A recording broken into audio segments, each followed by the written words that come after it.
be clinically assigned as a very mild, pre-symptomatic, asymptomatic case by treating medical officer.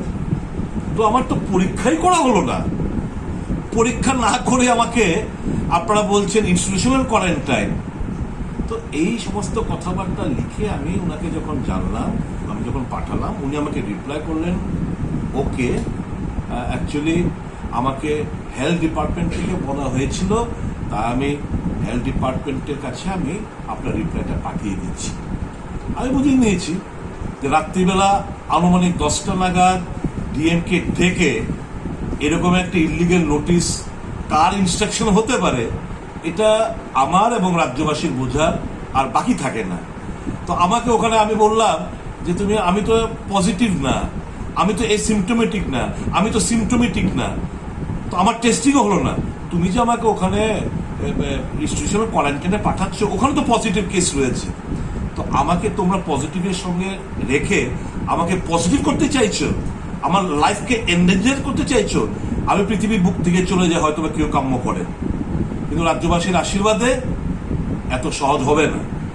তো DM সাহেব under ডিউরেস, under প্রেশারে এই কাজটা করতে বাধ্য হয়েছে, আমি বুঝি, আমার ওনার ব্যাপারে কিছু বলার নেই।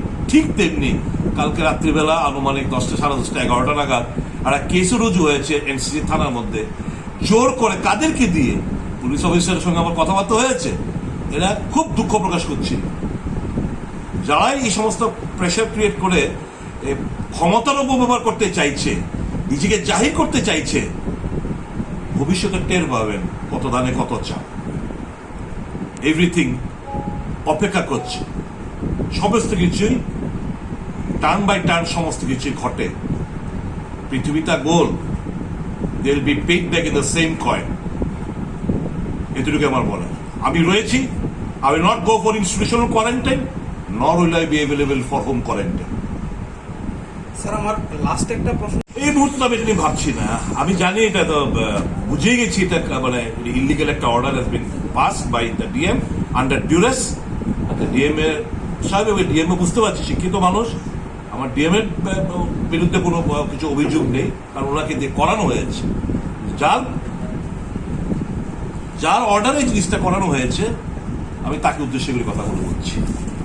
নোটিশ জারি করেছে ঠিকই, এখন তো 3 তারিখ কটা বাজে, 12টা প্রায় 12:30। এখন অব্দি আমার যে কপি ডিএম এর অফিস থেকে আসার কথা, সেই কপি এখন অব্দি আমি পাইনি।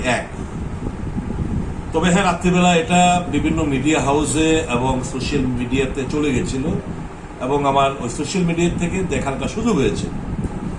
তো কাল রাতেই সোশ্যাল মিডিয়ার দেখার পরেই আমি এটার রিপ্লাই, যদিও আমি আমার কপি পাইনি, কিন্তু ধরে নিয়েছি যে DM was under duress, okay pressure create করিয়ে এই একটা ইলিগেল একটা মেমোরেন্ডাম ওনাকে দিয়ে স্বাক্ষরিত করা হয়েছে।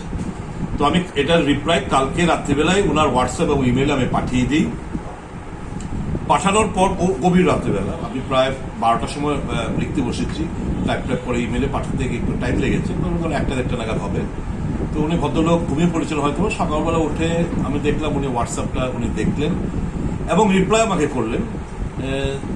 আমি বলেছি যে আপনি যে চিঠিটা আমাকে দিলেন, আমি যদিও পাইনি, তারপর আমি সোশ্যাল মিডিয়া থেকে আমি দেখে আপনাকে আমি চিঠি লিখছি, আপনি আমাকে কয়েকটা পয়েন্ট আমাকে অবগত করুন। সিপাহীজলার যে ভদ্রলোক ডিএম এবং এসপি, ওনারা তো COVID-19 পজিটিভ, টেস্টিংয়ে পজিটিভ এসছে, তো তারা এখন কোথায় আছে? হোম কোয়ারেন্টাইনে রয়েছে। আমাদের এখানকার যে আগরতলা, ওনার জুরিসডিকশনে আমাদের রিটায়ার্ড ডিএসপি অমিয় চৌধুরী এবং লাইভ 24-এর এক ক্যামেরাম্যান বন্ধু দেবাশিস রয় বোধহয়, ও পজিটিভ। ও কোথায়? ওয়েরাবর্স কোথায়? ও কোয়ারেন্টাইনে রয়েছে। এবং জুলাই মাসের 2 তারিখে পরিষ্কারভাবে বলা হয়েছে যারা মাইল্ড কিংবা অ্যাসিমটোমেটিক, সিমটোমেটিক, তারপরে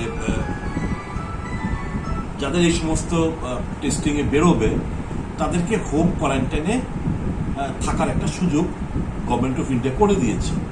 তো আমার তো টেস্টিংও হলো না, আমি কি এসিমটোমেটিক না সিমটোমেটিক, আমার কি মাইল্ড না সিভিয়ার, এই যে গাইডলাইন, সেই গাইডলাইন মোতাবেক এখানে পরিষ্কারভাবে বলা হয়েছে যে